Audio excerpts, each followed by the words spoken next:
sa bansang Dubai. Kaba sa dibdib, hindi alam ang daratnan nating tanaw.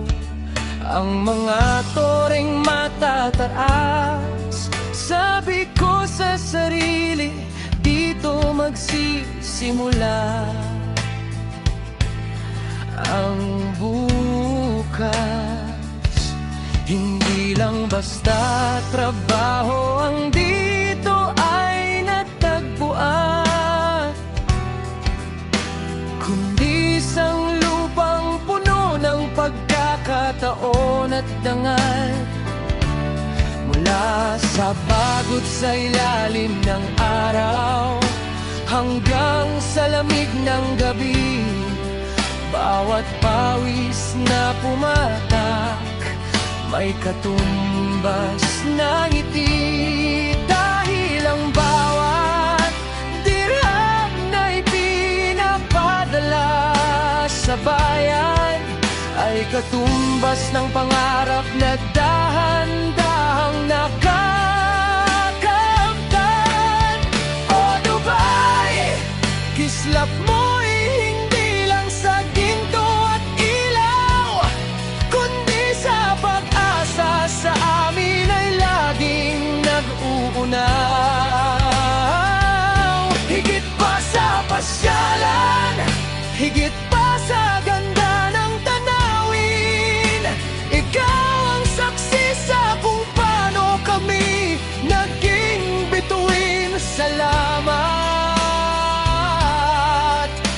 Dubai, aming pangalawang tahanan. Dito ang saya, walang hangganan.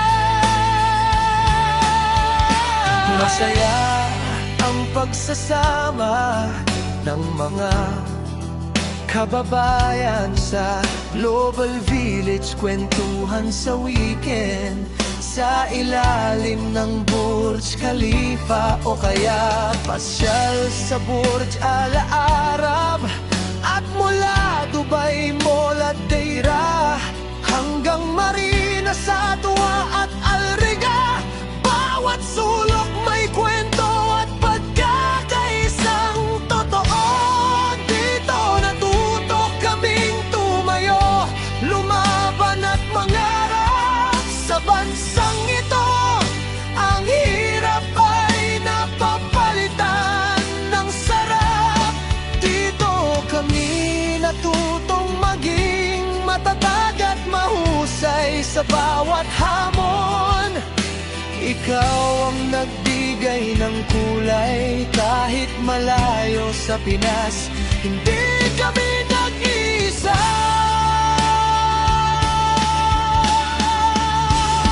Dahil sa Dubai, pamilya kaming lahat, puno ng ligaya at ang daming masayang alaala.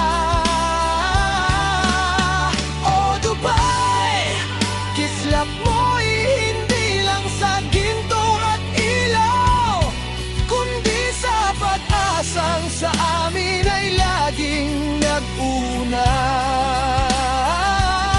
Higit pa sa pasyalan, higit pa sa ganda ng tanawin, ikaw ang saksi sa